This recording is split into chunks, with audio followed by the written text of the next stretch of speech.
Mesdames, Messieurs, bonjour et bienvenue dans cette édition du journal. Voici les titres.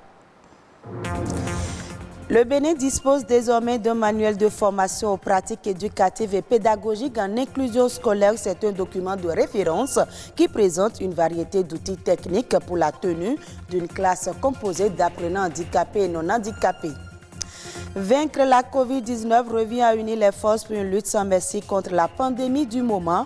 Le campus d'Aboum et Calavi devient pour la circonstance une usine de fabrication d'armes pour arriver à bout de l'ennemi invisible.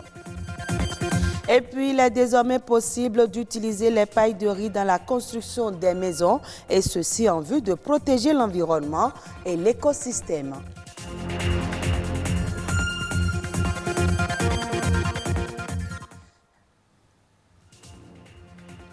Merci de votre fidélité, instruction, socialisation, autonomisation. Telles sont là les missions de l'école, lieu où se retrouvent aussi bien enfants en situation de handicap que les enfants non handicapés. Et pour enseigner ces deux groupes d'apprenants et être certain d'avoir des résultats encourageants, il faut un enseignement adapté à chaque type de handicap, chose que propose le manuel de formation aux pratiques éducatives et pédagogiques en inclusion scolaire, un outil élaboré dans le but d'optimiser l'égalité des chances. Le reportage est signé Rodrigue Babagbeto. Si Édouard entre dans cette salle ce matin, c'est pour une déclamation poétique, une activité à laquelle il s'adonne souvent quand on le sollicite, et aujourd'hui, il choisit de la solder par une chansonnette. Pourtant, ce socio-anthropologue de formation est bien handicapé visuel et son parcours scolaire tout aussi atypique. Tout mon cursus scolaire, je l'ai fait dans le centre des aveugles où il n'y a que des personnes aveugles. À partir du collège, j'ai été intégré au collège Segbeya où j'ai eu la chance et la grâce de pratiquer la vie avec mes camarades voyants. Et moi, ça m'a beaucoup aidé et ça fait de moi ce que je suis aujourd'hui. Une chance qui n'est pas commune à tous ces pères vivant en situation de handicap, qu'ils soient de sa génération ou de celle d'après. Le bilan fait sur le plan national depuis au moins une décennie a montré qu'en matière, le système éducatif béninois n'est pas suffisamment inclusif.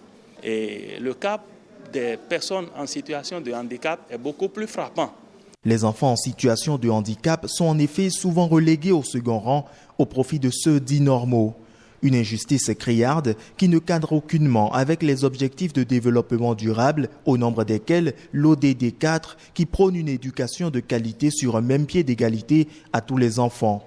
Pour corriger le tir, le Bénin, en partenariat avec Handicap International, trouve comme solution ce manuel de formation aux pratiques éducatives et pédagogiques en inclusion scolaire, un document de 111 pages pour trouver l'orientation qu'il faut afin de dispenser des cours adaptés à chaque type de handicap. C'est un manuel qui devrait être utilisé dans les écoles et centres de formation de formateurs, dont notamment les écoles normales d'instituteurs, les écoles normales supérieures. Et quand il faut se prononcer sur ce chef-d'œuvre, les acteurs du système éducatif n'ont que des impressions de satisfaction.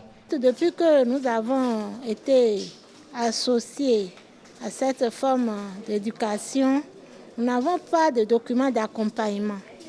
Nous nous jetions à l'eau autant qu'on pouvait, pour mettre en œuvre cette forme d'éducation. Mais aujourd'hui que ce manuel est arrivé, c'est un soulagement pour nous autres enseignants impliqués dans l'éducation inclusive.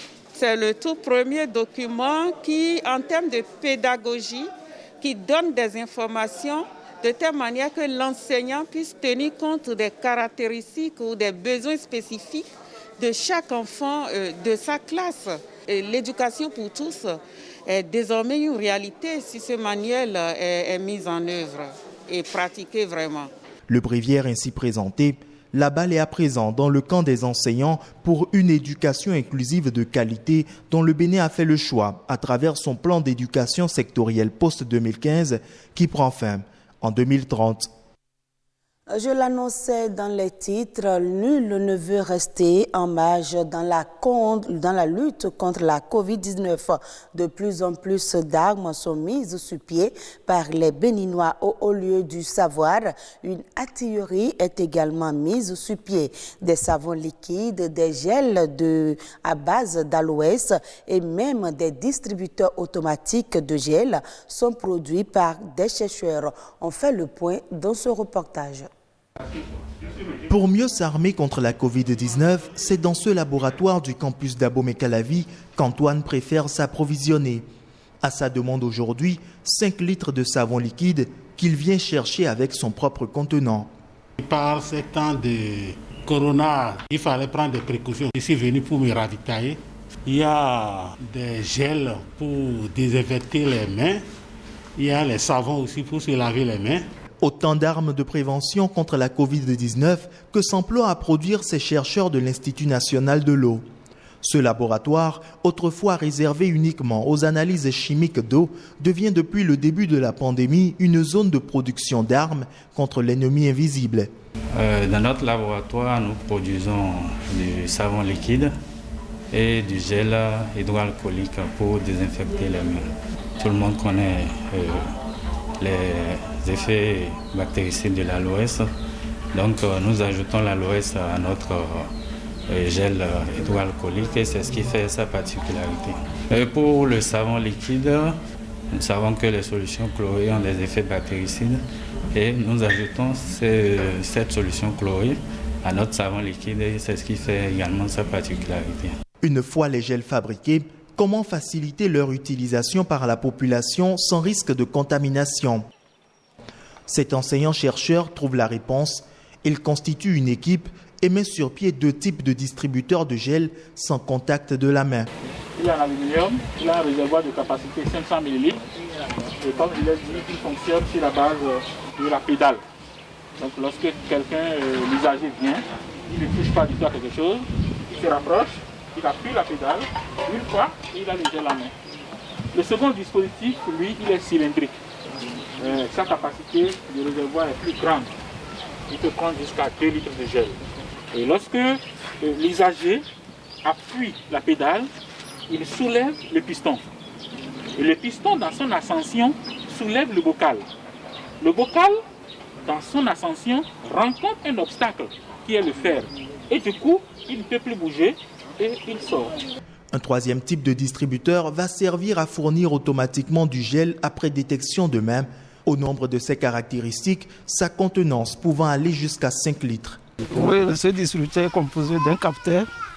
Il capte à la main le mouvement et déclenche un système qui fait démarrer la pompe.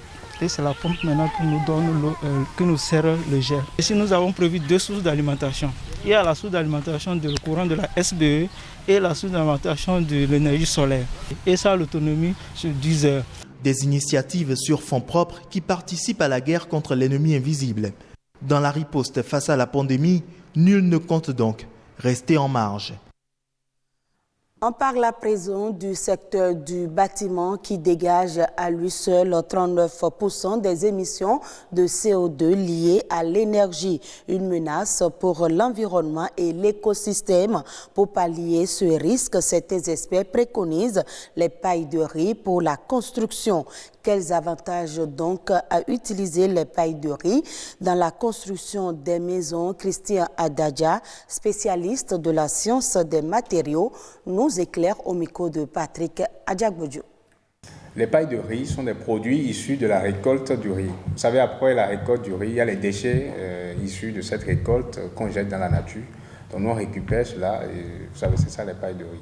Vous savez, la paille de riz est utilisée de façon ancestrale, déjà au nord de notre pays, avec incorporée à la terre pour construire les greniers de stockage de céréales qui tiennent bien pour 50 ans, 60 ans, 70 ans. Alors nous nous sommes dit, pourquoi ne pas prendre ce produit, cette paille de riz incorporée à la terre, et travailler sur ça scientifiquement pour démontrer qu'on peut l'utiliser aussi dans la construction pour que ça tienne.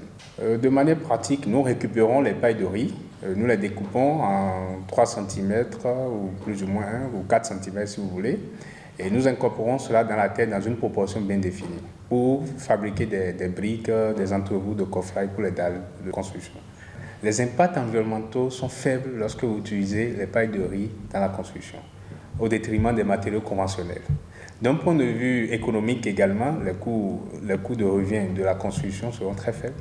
Il y a une étude qui a été faite sur ça qui prouve que vous avez moins de 40% de ce que vous pouvez dépenser sur les matériaux conventionnels. Donc déjà, vous avez 2 avantages directs.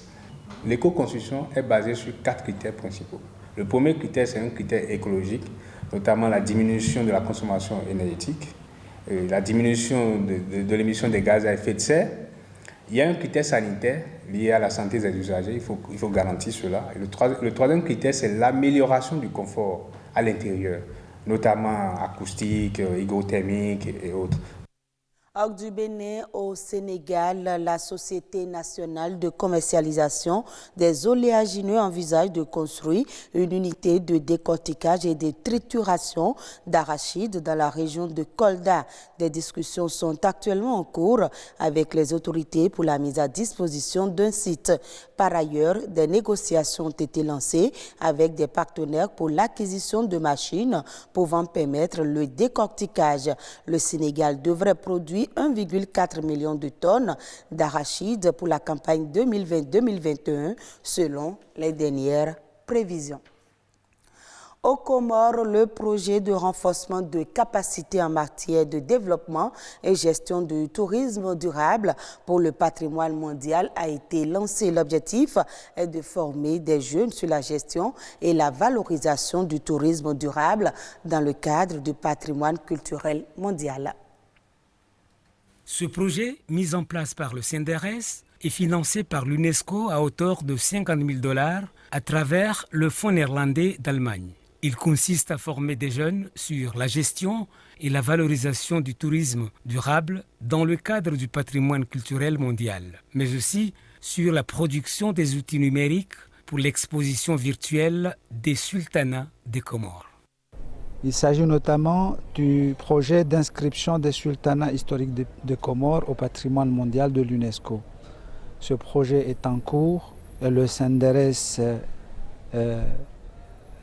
travaille là-dessus pour sa mise en œuvre.